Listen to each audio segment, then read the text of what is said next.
So I 24M work as a marine engineer and make a lot of money overseas.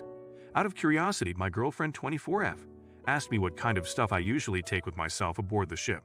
So I listed out the stuff like a bunch of men's hygiene stuff, some of my favorite snacks, a bunch of socks, some waterproof winter gear, stomach medicine, etc. She went ahead and bought a bunch of that stuff for me yesterday and had it delivered to my place along with a note.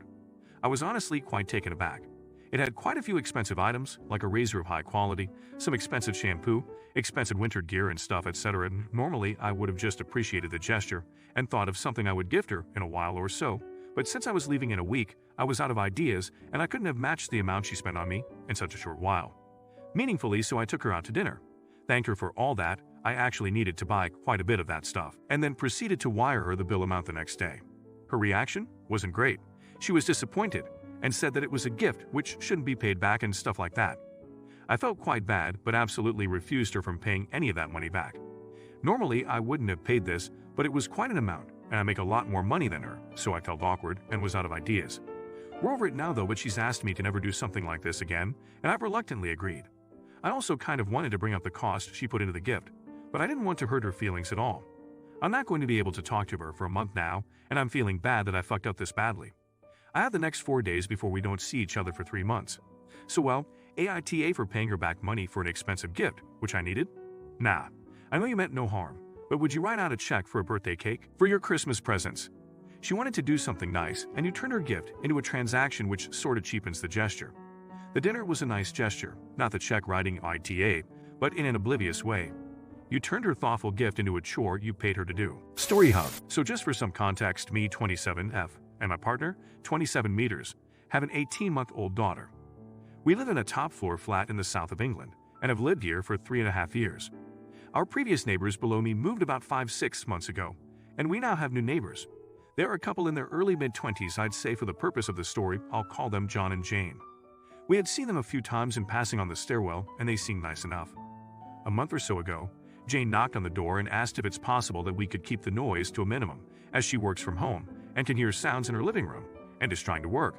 I told her I would do my best to accommodate her. However, I have a toddler that doesn't understand how to be quiet really, and so that may not always be possible. She seemed okay with that answer and went back downstairs. I have begun to place thick blankets on the floor in the living room and her bedroom to hopefully mitigate the sounds, and until recently, I thought it was fine. Well, recently my daughter has been sick with a chest infection, and it's been a rough time while she gets better. Last week, John came up and knocked on the door and began to complain about the noise again. I informed him that I've been trying my best to keep the noise down while she's playing, but there is only so much I can do. He then proceeds to tell me that that's not the issue, but my daughter crying is. I told him that I'm really sorry, but she's been unwell, and I can't stop her from crying when she's not feeling well.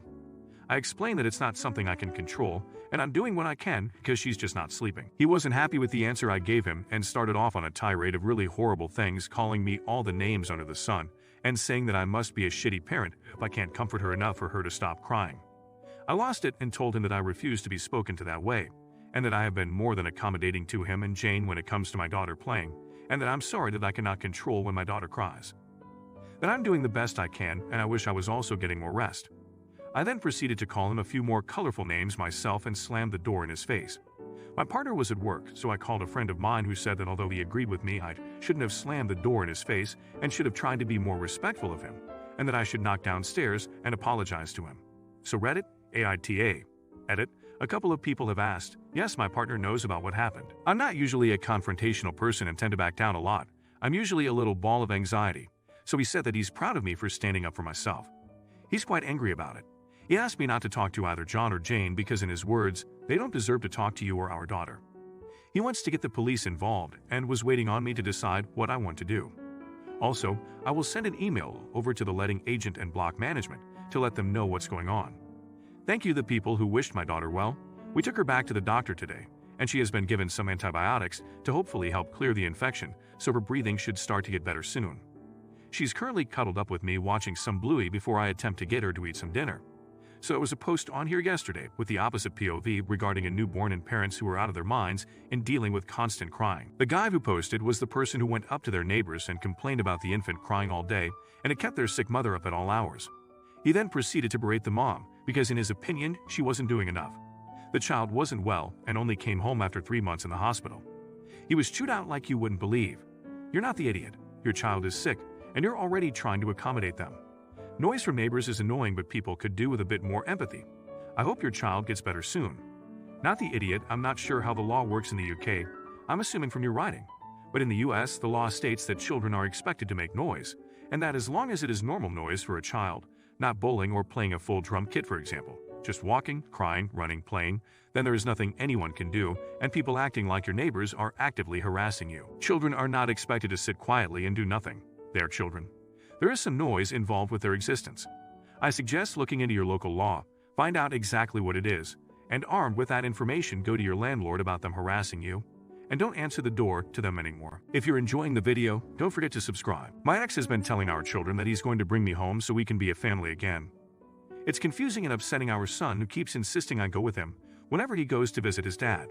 I tried to speak to my ex, but he was ignoring all of my calls, and my son was getting more and more upset each time he had to visit his dad and I wouldn't go, so I finally told him that his dad was lying. He was devastated and angry with his dad since he's 5, so this was a huge betrayal to him. The last time my children went to see their dad, he apparently kept yelling at his dad and calling him a liar. It was so bad my ex sent them home early, as our son kept getting himself worked up and making himself sick because he wanted to come home.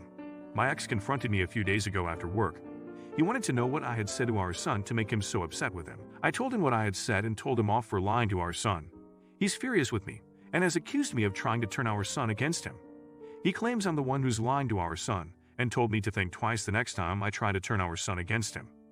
Not the idiot, but please consider documenting these exchanges and his threats so you can show it to a lawyer. This is child abuse, emotional manipulation, don't know. But lying to his kid and then yelling at you for not going along with it is absolutely disgusting behavior. Oh sure, he says it's because you're turning his son against him, but in real-world language he's doing that to himself by lying. Even if he had hopes of getting back together with you, this seems like the worst way to go about it.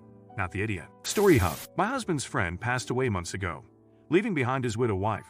My husband considered him a brother, and so he began offering help to his widow and showing up literally every weekend. That's when he's off work, to help her with everything. It didn't bother me. I mean, not much, but still. Now he told me that it'd be nice if we invite her to Christmas dinner with us, since she has no family and other friends are busy. I refused, but he insisted, saying it means so much to her, especially since this is her first Christmas without her husband, and we should comfort her. I refused and said that it's supposed to be a family celebration and my family will show up, so there's enough guests already, but he said she is the one who needs this family atmosphere the most. I snapped and firmly told him I will not agree to let him invite her to Christmas dinner with us, and he needed to drop it, cause it made me uncomfortable. He argued, then started sulking about it, saying that I was being cruel for no reason, and that he wasn't asking for much. Just an extra chair/plate for her. But I said it will be awkward for me and my family, especially since we're not so close. I really don't think spending a few weekends with someone who just lost their husband is, like, an excessive thing.